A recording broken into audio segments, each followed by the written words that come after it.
English is more preferred. जे English language असते ती more preferred असते. कारण की तो if officer is asking, जो psychological officer असतो, if he is asking in English, you can't reply in Hindi ना. If he is asking what is your name, मेरा नाम ये, you can't say like this. So English is necessary. अगर if you have weak communication in English, improve that. Because इतना भी fluent English is not necessary कि high-fi English, Oxford English. Just normal. If you are able to communicate your thoughts to the person sitting in front of you, that's enough. उतनी English या तेवढी English तुम्ही तयार करू शकता. तेवढी English काफी आहे. अगर तुम्हाला मेसेज कन्वे करता येतो, तुम्हाला ग्रुपमध्ये मेसेज कन्वे करता येतो इंग्लिशमध्ये बोलतो, तेवढी इंग्लिश काफी. युजली जे आपल्या साईडचे जे मुलं असतात त्यांची जरा इंग्लिश वीक असते. पण मी तुम्हाला सांगतो आमच्या अकॅडमीमध्ये टोटल स्ट्रेंथ अराउंड 800 आहे. 800 नेवल गाईड्स आहेत. त्यातले 123 कॅडेट्स महाराष्ट्राचे आहेत.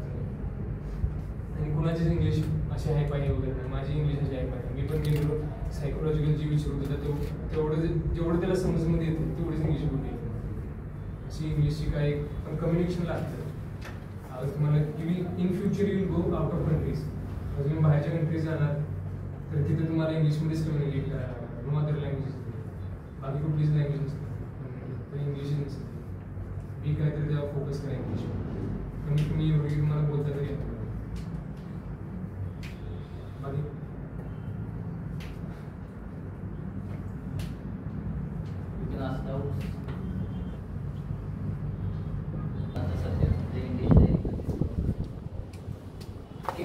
मला काय वाटतं त्या प्रिपरेशन मध्ये कुठपर्यंत आहे आणि काय तुम्हाला फील काय होतं त्याच्याबद्दल त्या विषयावर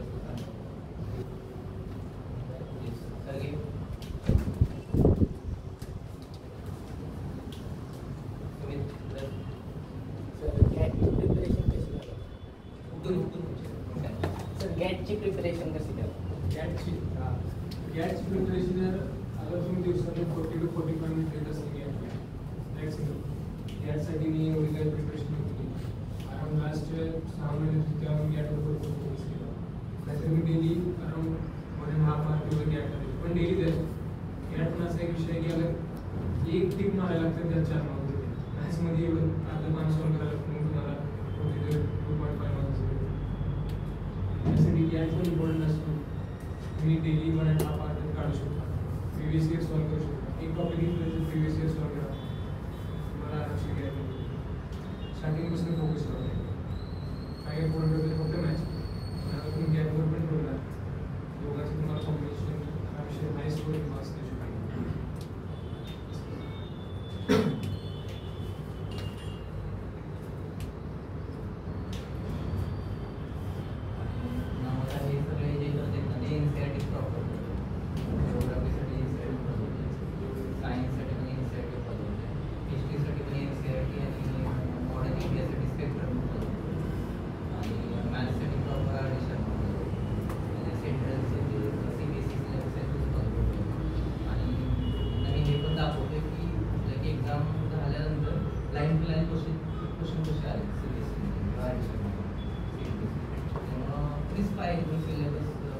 सिलेबस वाईड आहे पण मटेरियल क्रिस्प आहे. जागेवरती आहे सगळं. रिव्हिजनचं थोडंसं महत्त्वाचं. Revision wise revision Indian syllabus जो आहे तो भरपूर वास्ट सिलेबस.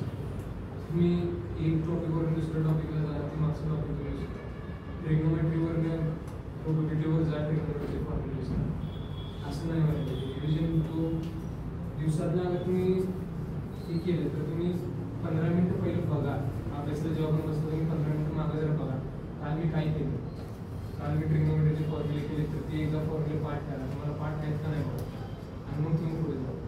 अगर असं पण होतं की पूर्ण तुम्ही जिओग्राफी संपवली, पूर्ण तुम्ही हिस्ट्री सिरीज संपवली आणि कोणी पहिल्या चॅप्टरमध्ये प्रश्न विचारला तर तुम्हाला येईल. That is because lack of revision. तुम्ही अभ्यास केलेला असतो पण तुमचं रिव्हिजन झालं नसते मग तुम्हाला पहिल्या चॅप्टरच काय येईल. त्यामुळे रिव्हिजन भरपूर इम्पॉर्टंट आहे. तुम्ही एक साथ जेव्हा तुम्ही इंडियन एक्झामला जातो काही काही स्टुडंटची मेंटॅलिटी असते की असू द्या 5 मिनिट 4 मिनिट याला जाऊन पूर्ण अभ्यास करून घ्यायचा, पूर्ण रिव्हिजन करून घ्यायचं होतं. इंडियन सिलेबस एवढा वास्ट आहे.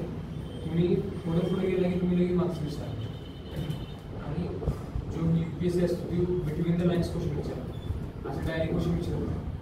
तुम्हाला ती शिकवलेलं आहे ती पाठ राहण्यासाठी कंटिन्यूस रिव्हिजन केलं पाहिजे, नाहीतर डिफिकल्ट आहे बरोबर क्लिअर.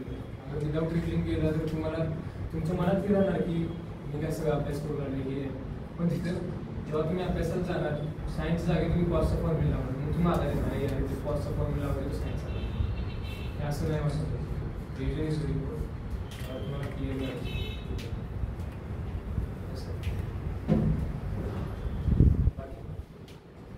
जरा बोलायला एक्झरसाइज उनकी एग्जाम पहले जैसे कि मॉक टेस्ट का रोल कितनी इम्पोर्टेंट है. मॉक टेस्टला जेव्हा तुम्ही एमपीच्या एक्झामला जाता जी नॉर्मली ही असतं 2-4 आठवडे पहिले, मी तर काय करायचो, एक ही झाली प्रिव्हियस इयर क्वेश्चन पेपर तो सॉल्व्ह करायचो आणि त्याच्या एक उत्तरे वगैरे काढायचो. आणि जी मॉक टेस्ट वगैरे जेव्हा माझे कम्प्लिटली पूर्ण सिलेबस कम्प्लीट झाला तर त्या मी मॉक टेस्टचे पेपर वगैरे घ्यायचो. जी पण इकडे तिकडे ऑनलाईन भरपूर पेपर अवेलेबल असतात तेव्हा मी प्रिव्हियस इयर सॉल्व्ह करायचो. त्यात मी सॉल्व्ह करायचं क्वेश्चन, कारण की इंडियन पहिलं असं असायचं most of the time repeated question repeat व्हायचे, सेम कॉन्सेप्ट व्हॅल्यू इकडे तिकडे थोडे चेंज व्हायचे. ती क्वेश्चन सॉल्व्ह करायचं, मला ती क्वेश्चन नाही आला तर जी कोणत्या टॉपिकमध्ये आहे तो क्वेश्चन त्या टॉपिकमध्ये मी जायचो, ते 2-4 क्वेश्चन अजून लावायचो, मग मी मागत त्या गोष्टीमध्ये यायचो. मग मी बघायचो की त्या क्वेश्चनला मग जी केली मी कन्सेप्ट ती सॉल्व्ह होती का नाही. मग असं माझं काय व्हायचं, ते टॉपिक रिवाईज पण व्हायचं, जी मला येत नाही ती पण मला यायचं आणि पूर्ण एक साथ ह्याची पूर्ण रिव्हिजन पण होऊन जायचं. तर 2-3 बेनिफिट असते. मॉक टेस्ट तुम्हाला कळून देते की तुम्ही किती ह्याच्यावर काय लेवल आहे तुमची. आता तुम्हाला आता एक्झाम त्याला सांगितलं तर तुम्हाला किती पडतं. मॉक टेस्ट देणे खूप इम्पॉर्टंट आहे. कमीत कमी जायच्या पहिले 7 to 8 मॉक टेस्ट तुम्ही कमीत कमी दिलेच पाहिजे, असं तर माझं म्हणणं. मॉक टेस्ट त्यांचा प्लॅन जो आम्ही बनवलेला आहे तो टॉपिक वाईज बनवला आहे. 2 टॉपिकवरतीच मॉक टेस्ट आतापर्यंत आलेले सगळे UPSC पासून CDS पासून सगळे क्वेश्चन्स त्याच्यामध्ये असतात. तसेच आपल्या ॲट द एंड कम्प्लीट एक पूर्ण सिरीज मॉक टेस्ट. आणि फायनली मग जे मोठे टेस्ट असतील ते 150 गॅट आणि 120 मॅथ्स असं प्लॅन आहे. तर मॅथ्समध्ये ॲव्हरेज किती मार्क्स स्कोर करू शकता? मॅथ्समध्ये तुझं डिपेंड असतं तुला किती तुझी कॅपॅसिटी काय. काही जण भरपूरच चांगले असतात मॅथ्समध्ये, त्यांचा स्कोर कधी 100च्या वर जातो, कधी कुणाचा 150 क्रॉस करतो, कुणाचा 180 क्रॉस करतो. असे पण जे पोरं ज्यांचे 210 हा ते स्कोर असतो पूर्ण हिंदी.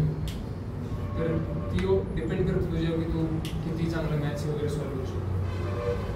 काय त्याचा बेस स्कोर नसतो की असं एवढं ठेवायचं, पण जेव्हा तुम्ही एम करता तेव्हा 150च्या क्रॉस एम केलं त्या हिसाब.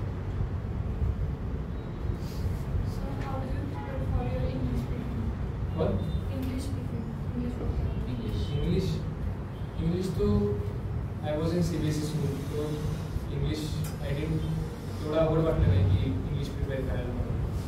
So there was no difficult in preparing for me in English.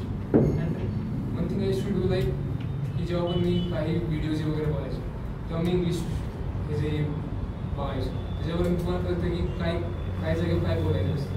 Podcast वगैरे असते ती काही चांगली पॉडकास्ट पण असते ती यूट्यूबवर जे युजली असते कन्व्हर्सेशन कोणाचे कॅडेट्सचे किंवा कोणाचे जे त्यात तुम्ही मोटिवेशन घेऊ शकता जे इंग्लिशमध्ये असते. ट्राय टू, कारण की तुम्ही मोस्ट ऑफ द वर्ड्स जे इंग्लिशमध्ये असतात का नाही तुम्ही फक्त ऐकून शिकू शकता. त्यासाठी तुम्हाला काय असं कोर्सची वगैरे लावायची गरज नाही. रेग्युलर स्पीकिंग तुम्ही एका दुसऱ्याला इंग्लिशमध्ये बोला. अराउंड 7 to 8 डेजमध्ये तुम्ही बघा की जे पहिले तुम्ही असं आरामशीर बोलत होता माय नेम इज, काही दिवसात तुम्ही असं बोला माय नेम इज, पूर्ण इंग्लिश कम्युनिकेशन फ्लुएंटली होतं. असे पण गॅड्स असतात की ज्यांचं इंग्लिश भरपूर वीक असतं, पण अगर तुम्ही त्यांच्यावर रेग्युलरली इंग्लिशमध्ये बोलत असाल, एक दुसऱ्यावर जेव्हा तुम्ही बोलता तेव्हा इंग्लिशमध्ये बोला, असं कम्युनिकेशन केलं तर युजली इंग्लिश भरपूर इम्प्रूव्ह होते. तेच एक मात्र आहे, communication is the only way अगर तुम्हाला इम्प्रूव्ह करायचं. कारण की असं नाही की तुम्ही पेपरवर लिहायला आणि तुम्हाला कम्युनिकेशन तसं नाही. If you communicate with each other then there is simple way to improve this English. काही कोर्स वगैरे लावायचं काही फक्त कम्युनिकेशन.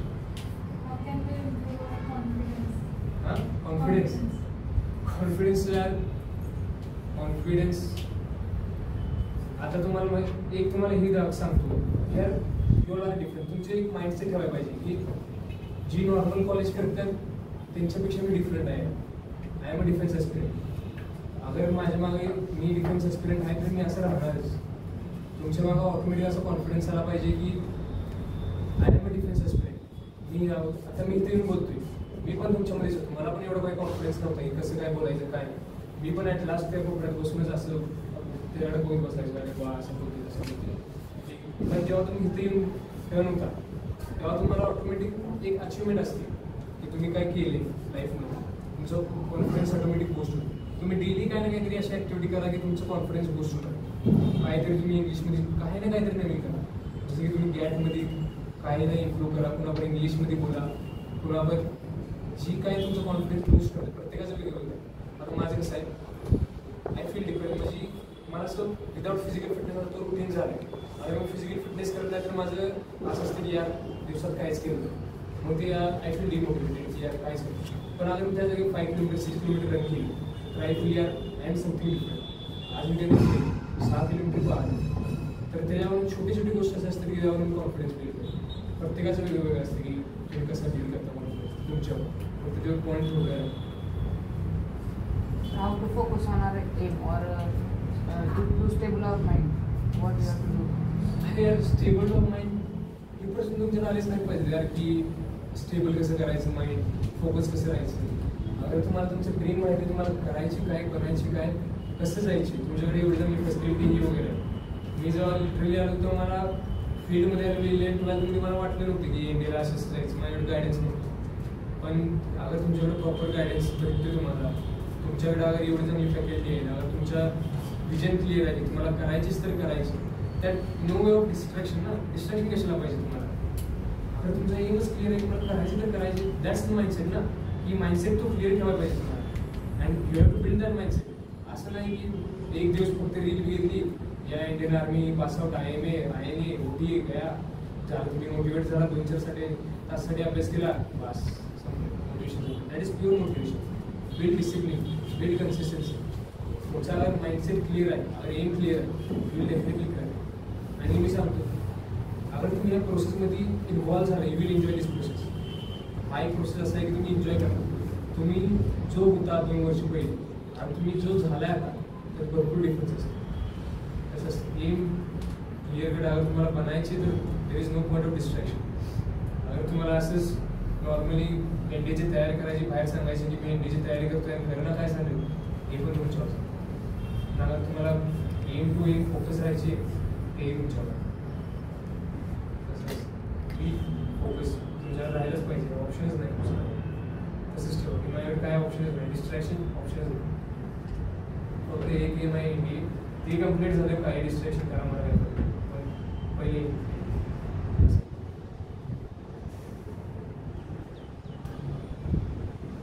बाकी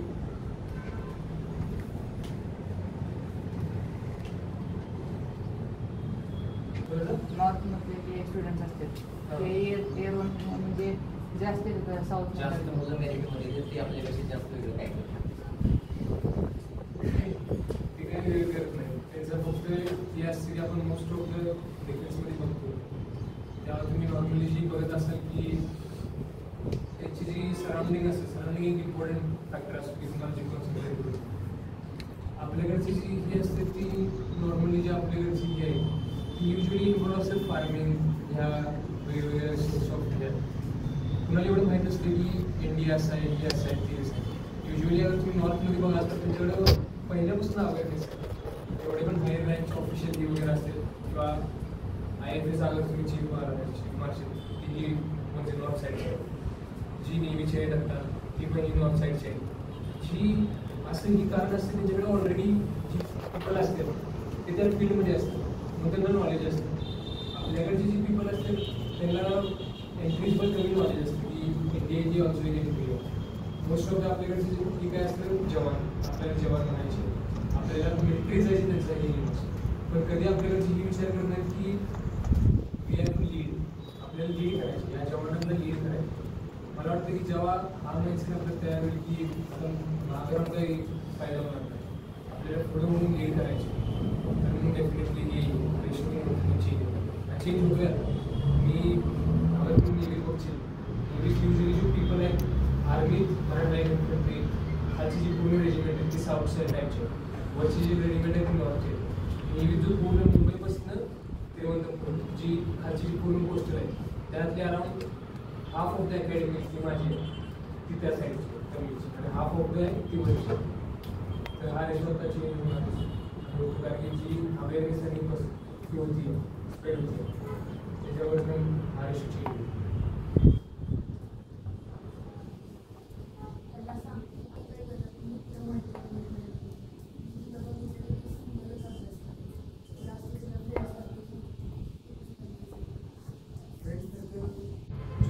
तुमचा जो फ्रेंड सर्कल असतो एकवीस थोडेसे फ्रेंड सर्कल ठेवा एक सिंगल माइंडसेटचे ठेवा असं की म्हणा की एक जो फ्रेंड आहे तो सारखं म्हणतो चला आज इकडे जाऊया चला आज महाबळेश्वर जाऊया चला आज कासपठार जाऊया असं फ्रेंड सर्कल ठेवून नका एक माइंडसेट सारखं फ्रेंड सर्कल ठेवा की या पहिले इंडिपेंडेंट तुम्ही मग जिकडे फिरायचं तिकडे फिरायचं असं ठेवा.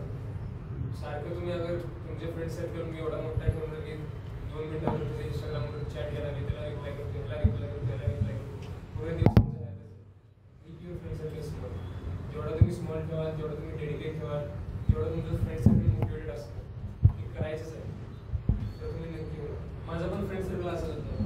माझे जे मोस्ट ऑफ द मित्र आहेत माझे जेवढे एज्युकेशन झालं ते झालेलं बेळगाव साईड कर्नाटक जी जिथे मित्र होते ती दे शू स्टडी की रोज मला सांगायचे की यार आज एवढा अभ्यास केला एक फोन कॉल असेल तर आज एवढा अभ्यास केला आज ही फिजिकल फिटनेस केली हा व्हिडिओ तुला शेअर करतो त्याच्यावर बघ तुला SMBA वगैरे टिप क्रॅक होईल असं होईल. तो फ्रेंड सर्कल ठेवा कारण की हा एक फ्रेंड सर्कल असतो व्हॅल्युबल फ्रेंड सर्कल असतो तोच तुम्हाला पुढे नेणार की मित्रमैत्रिणी चॅटिंग वगैरे पूर्ण आयुष्य पडले तेव्हा तुम्ही आराम किती न करायचे करा. इंडिकेटेड बनल्यावर तुम्हाला किती ना चॅटिंग करायची पुन्हा पडतं पण आता जे तुमचा जो टाईम आहे तो तर तुम्हाला प्रॉपर युटिलाइज केला. सेम माइंडेड फ्रेंड ठेवा सेम माइंडेडनेस असेल तर आणि ते पण त्याच सेक्टरमध्ये सेम माइंडेडनेस जी तुम्ही काम करताय डिफेन्स असो किंवा कोणते दुसरे सेक्टर असो सेम माइंडसेट असणं ते सराउंडिंग असणं अगर तुम्हाला भेटते यू नॉट